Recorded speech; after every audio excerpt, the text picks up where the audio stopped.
Hello everyone and welcome back to Project Fern. I'm Danny and today we're going to be doing the walk around video on the Escort RS2000 I've just bought.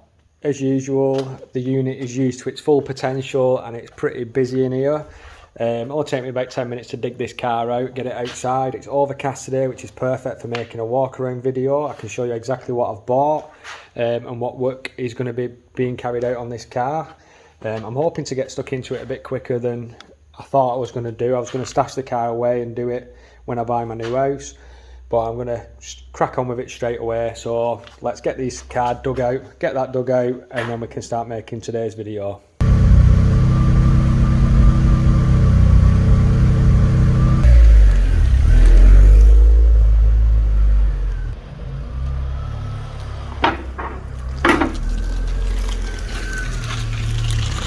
I'm going to start under the engine.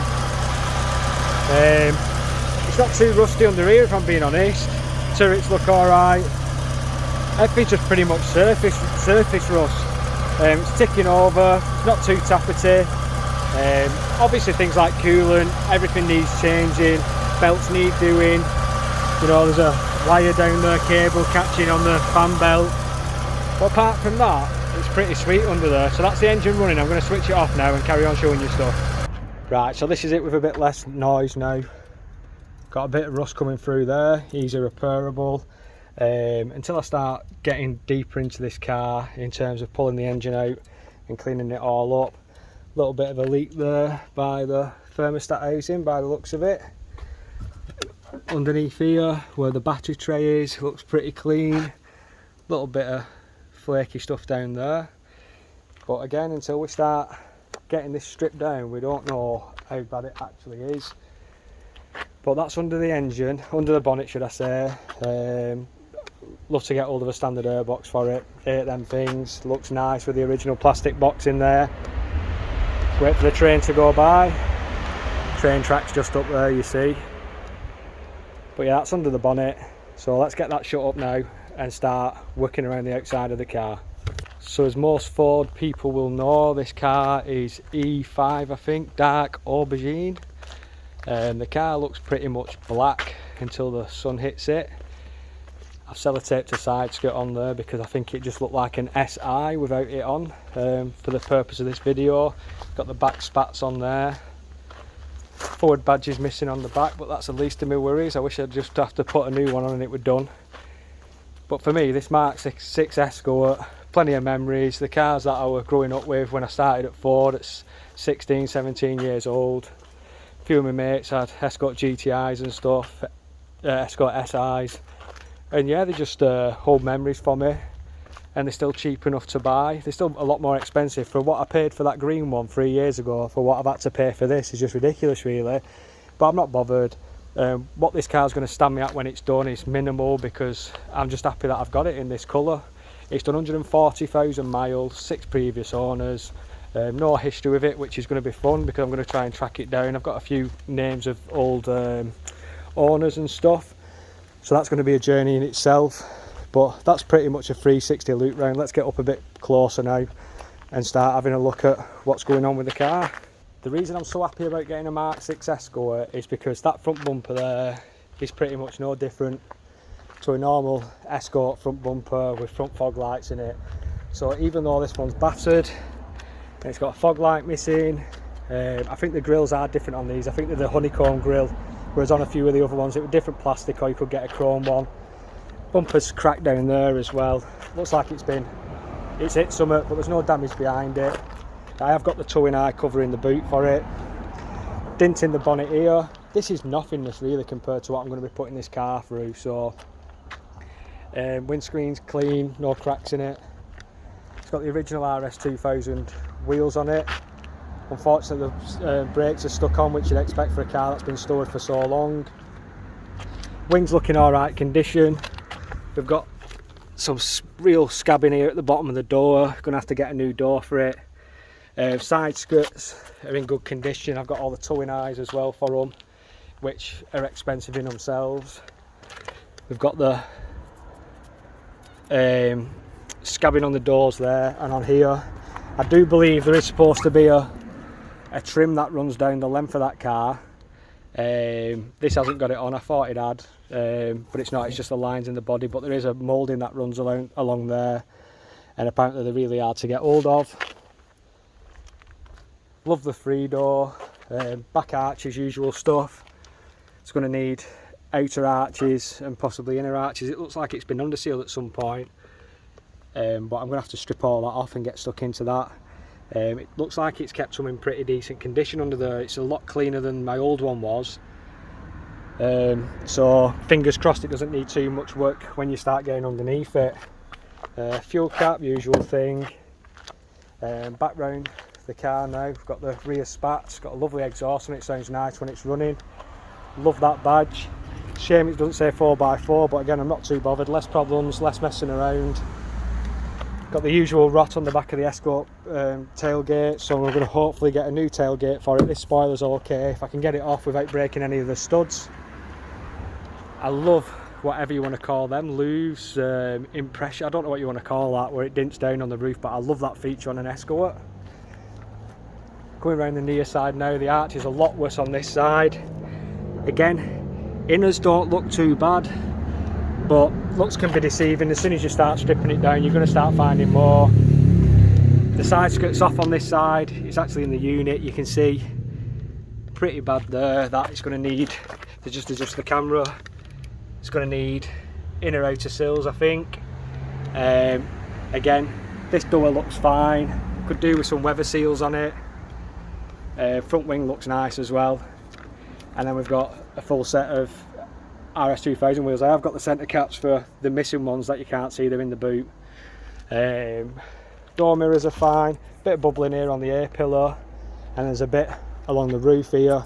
I don't know how bad that's going to be when they start stripping the paint off it, but the sunroof looks in good condition, no leaks or anything inside. But that is one dark aubergine RS2000 with 6 previous owners, and I know it looks like an absolute nail, but parts are cheap enough for it, panels are cheap enough for it. Hopefully I can get genuine. If not, I'm going to have to go aftermarket, but again I'm not bothered. I want this car to use, I want this car to keep. Did have a Clifford Alarm on it, which most of them did back in the day, which looks like it's been bypassed, but I'll show you that when we get inside the car in a minute. But it runs, drives and stops, which is more than what most cars do. So let's move on to the interior now and have a look in there. Interior wise, we've got no radio, wires hanging down on the other side. I'll show you that in a second. But we've got this lovely, unmarked, amazing conditioned Escort RS Recaro seats. There's no cigarette burns that I can see so far, which is an absolute result for a car. That parcel shelf's definitely not out of this car, it's too light, but worst case scenario I can just dye that if I can't find one. Good for me, there's a Ford Escort owner's manual in the back as well. This must be the old Clifford stuff. All this stuff just screws back in, it's not a problem where they just bypassed the alarm, took it all out. I'm going to get it looked at because I want to make sure the standard immobiliser still works. I've not even looked in here. Just a tax disc. Oh, lots of tax discs. Lots of tax discs, they can all go in the folder. Apart from that, it's pretty clean on the inside as well, but the carpet will be coming out on this car. I don't know if a lot of you follow me on Instagram, but I was talking about hopefully finding one with air conditioning or a Escort gear and taking the air conditioning system out of it and retrofitting it to this. Obviously put the compressor on, larger fan belt, because this car with air conditioning would be an absolute dream for me, even though it's got a sunroof. But up above, ceiling's pretty clean, no sags to the roof lining or anything like that. It's really nice. So hopefully we can just get away with maybe a new rubber if you can get one for the sunroof up there. But let's go around to the driver's side now and have a look at that. Ignore the duct tape, I put that on to put the side skirt on for the thumbnail. We've got locking wheel nut key down there, which is a result. Chassis numbers all match up, it's not been welded under there, which again is a result. But then we've got a big hole in the floor there, so it might need some work on that outer edge there. But I'm not bothered, like I say, I understand what these cars are going to need to put them right. All this is hanging down from no doubt where the electrician or whoever's bypassed the alarm. It's been It's running on the ignition barrel at the moment because the barrel's worn, it doesn't work. But there are two matching keys, but it just turns on the ignition switch at the back here. Just shows how easy these old Fords used to be able to be stolen before they put immobilisers on them.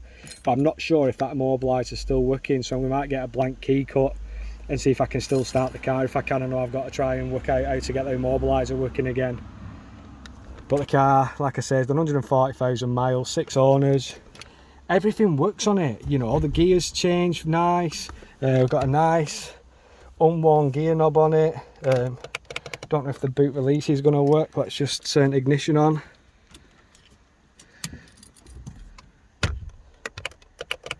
No, boot release doesn't work, but that might just be a contact issue. Just turn that back off. But yeah, like I say, everyone might be thinking, what are you doing? This thing's absolutely knackered, but I don't think I've done too bad with it. Got one little cigarette burn there. Very little wear on the bolsters here. See if I can get them fixed. But let's move into the boot now and have a look in there and see what the boot wells looks like. But I think you'll agree, the bits that are important on this car are all there. It's a shame little bits like the plastics here are cracked, but I might get away with gluing them back. It's not the end of the world. It is 1995, so it's cracking on about a bit, this car. Bits on here. But in the grand scheme of things, like I keep saying, it's not bothering me in the slightest.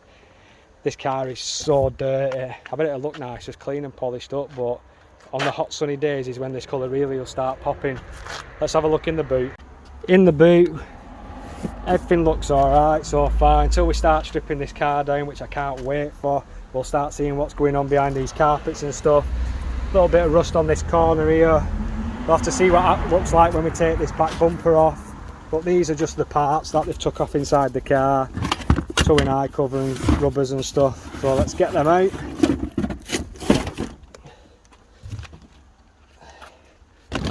Weather strips, the cowls. Don't know what that's off. That's definitely off the seat runner on the driver's side. I've seen that's missing. There's only parts that you pretty much see missing apart from the stereo. They're actually in the car. Let's have a look in here. You know, I'm chuffed with that as well. That's super clean. I've seen a lot worse on these cars. The original spare wheel, a bit crusty in there, but that should all clean up. It sounds, yep, seems solid enough. Bit of chrome there, I wonder what that were off at one point. Maybe something under the engine. That's the boot shown for you. Any holes in them back seats? Usually they used to screw the amps into them, but it doesn't look like there's any things missing there. Bit of damage here on one of them, but again, standard forward stuff. That's definitely not out of this car. The colour of that's horrible. It's got a strap snapped on it anyway. I'll just put everything back in this boot. So there you have it, a nice walk round of my 1995 Ford Escort MK6 RS2000 two-wheel drive. It's nice, it's still got the rear drums. I think my old one had the rear disc brakes on it, so I don't know if that was just an upgrade. Just noticed there's a few dents in that door which could be popped out before it gets resprayed eventually. But I think most people will agree that it's not too bad a condition, that car, apart from the welding and stuff. There is got to be some money spent on it, but I think it's still worth every penny. And I'm going to end up with a really nice car that I'm going to really enjoy. Next video on the car is going to be getting it jacked up, getting all the wheels off, stripping it down a little bit underneath and making sure there's nothing major going on underneath there either, with suspension mounting points, seat mounting points, see if it's been welded before, see if it's been in any crashes or anything. So that'll make a good video in itself. Right guys, I'm going to leave it there for today. Hope you've enjoyed this walk round video. I'm going to stash the Escort RS2000 back in the unit for a bit because I want to get that Mark 1 Berlingo running and sold. Because it's in the way, even though at the moment it's working out as ideal storage because it's full in the back, and I'm also using the roof rack while it's in there for storage too. I hope you like the Escort. Any comments, as always, put me in the comment section below. I always reply to all comments. Any tips or tricks on where I can find some panels, parts or anything for this car, if you know anyone who's breaking them, who can help me out as I start to collect parts and panels for it. Hit the like button, and always, anyone who's not subscribed to the channel and enjoying the content, please make sure you hit the subscribe button. It helps out a lot. And yeah, any comments, good, bad, whatever, slap them in the comment section below, and I'll see you in the next video. Thanks for watching.